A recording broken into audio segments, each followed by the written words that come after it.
चंडीगढ़ में एक 82 साल के रिटायर्ड कर्नल और उनकी पत्नी से करोड़ों की ठगी का मामला सामने आया है। ठगों ने दंपति को 9 दिन तक डिजिटल अरेस्ट करके कुल 4.25 करोड़ रुपए की ठगी की है। असल में 18 मार्च को एक इंटरनेशनल नंबर से उन्हें कॉल आया। कॉल करने वाले ने दंपति से पूछा कि क्या आप नरेश गोयल को जानते हो। इस पर दंपति ने जवाब दिया, नहीं, हम नहीं जानते।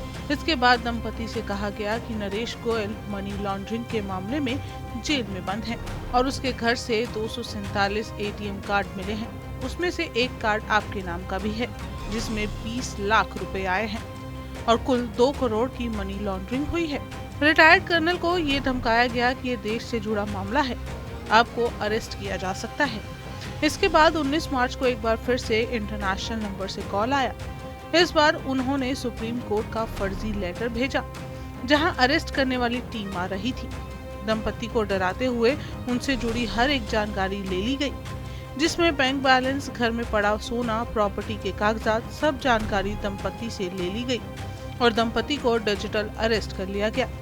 डिजिटल अरेस्ट के दौरान वीडियो के जरिए दंपति को कोर्ट रूम भी दिखाया गया।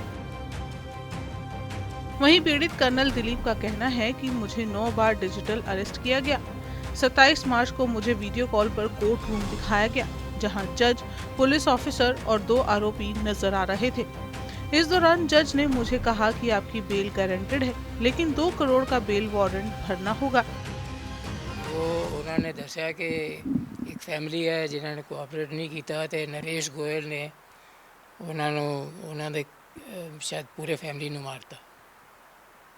ਇਹ ਡਰਾਵਾ ਦੇਣ ਵਾਸਤੇ ਜੀ ਤੇ ਅਸੀਂ ਖੈਰ ਇਸ ਡਰਾਵੇ ਤੋਂ ਅਸੀਂ ਡਰੇ ਨਹੀਂ, ਮੈਂ ਤੇ ਫੌਜੀ ਹਾਂ ਤੇ यही दसिया उन्होंने, बस यही किया उन्होंने। डिजिटल अरेस्ट के दौरान दंपति को सुप्रीम कोर्ट का डर दिखाते हुए 8 लाख अकाउंट में ट्रांसफर करवाए गए और कुल 5 अलग अलग खातों में 4.25 करोड़ रुपए ट्रांसफर करवाए गए।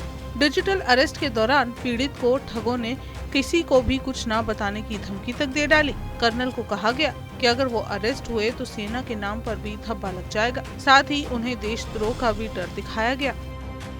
पिछले 2 दिन पहले ही एक डिजिटल अरेस्ट का मामला सामने आया है जिसमें एक बहुत बड़ी रकम करीबन 3.5 करोड़ रुपए का डिजिटल अरेस्ट फ्रॉड हुआ है और ये एक बुजुर्ग दंपति हैं जिनके साथ ये वारदात हुई है।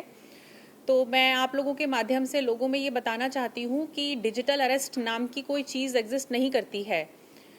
आमूमन ऐसा हो रहा है कि अपराधी जो हैं, जो साइबर फ्रॉडस्टर्स हैं, विक्टिम्स को कॉल करके बताते हैं कि जो नए क्रिमिनल लॉज आए हैं उनमें डिजिटल अरेस्ट का एक प्रोविज़न आया है। लोगों की कन्वीनियंस के लिए वर्चुअल मोड और डिजिटलाइजेशन हो गया है और लोग इस बात का विश्वास कर लेते हैं क्योंकि वो कुछ ऐसे सबूत उनको दिखाते हैं, जैसे किसी का आधार कार्ड वो लिंक दिखाएंगे किसी मनी लॉन्ड्रिंग में इन्वॉल्व बंदे के साथ, और कभी वो नरेश गोयल का नाम लेते हैं या किसी एक्स का नाम लेते हैं और आपकी इन्वॉल्वमेंट उसमें दिखाने लगते हैं और एक डर का माहौल क्रिएट करते हैं कि अगर आपने ऐसा नहीं किया तो आप डिजिटली आप अरेस्ट हो जाओगे, अभी आप डिजिटल अरेस्ट करवा लो, आपका हम मामला रफा दफा कर देंगे, आप इतना अमाउंट इस अकाउंट में ट्रांसफ़र कर दो तो आपका मामला सेटल हो जाएगा।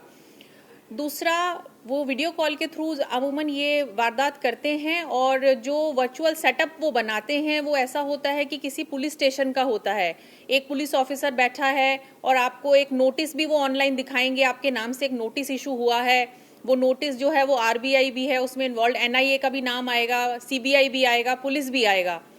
तो पहली बात, इस तरह का कोई नोटिस नहीं होता जिसमें मल्टीपल एजेंसीज इन्वॉल्व हों। एक एजेंसी एक नोटिस इशू करती है तो वो नोटिस भी जाली होता है। और अभी जो रिसेंट मामला आया है उसमें उन्होंने सुप्रीम कोर्ट का एक माहौल क्रिएट किया हुआ था कि एक जज बैठे हैं, एक लॉयर है, एक पुलिस ऑफिसर है और आपकी जो है कोर्ट प्रोसीडिंग्स चल रही हैं, अगर आप मामला सेटल करना चाहते हैं तो इतना रुपए आप ट्रांसफ़र कर दें, आप सेफ हो जाएंगे। और कई बार उनको ये बात का हवाला दिया जाता है, अगर आपने किसी से बात शेयर करी फैमिली में तो आपकी पूरी फैमिली को खतरा है क्योंकि आपके ऊपर NSA लगा हुआ है। तो इस तरह की चीज़ों से लोगों में एक डर का माहौल क्रिएट होता है और over a period of 10 to 12 days वो धीरे धीरे काफ़ी सारा पैसा ट्रांसफ़र कर देते हैं। तो बाय द टाइम जब वो रियलाइज़ करते हैं कि हमारे साथ फ्रॉड हो गया, काफ़ी बड़ी रकम उनकी चली जाती है और 10 से 12 दिन के बाद जब हमें वो कॉन्टैक्ट करते हैं तो बहुत सारा पैसा बैंक से निकल चुका होता है।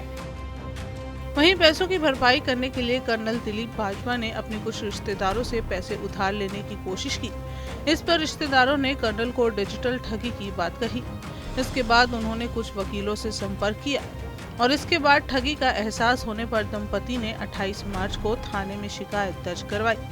मामला रिटायर्ड कर्नल के साथ धोखाधड़ी से जुड़ा था, तो चंडीगढ़ पुलिस ने भी तुरंत एफआईआर दर्ज करके मामले की जांच शुरू कर दी। लेकिन अब तक जो ट्रांजैक्शन कर्नल के खातों से हुई हैं, उनमें से सिर्फ 6.5 लाख रुपए ही चंडीगढ़ पुलिस द्वारा फ्रीज किया गया है, जबकि बाकी पैसा फ्रॉड करने वालों ने चेक के माध्यम से देश के अलग अलग बैंकों से निकाल लिया।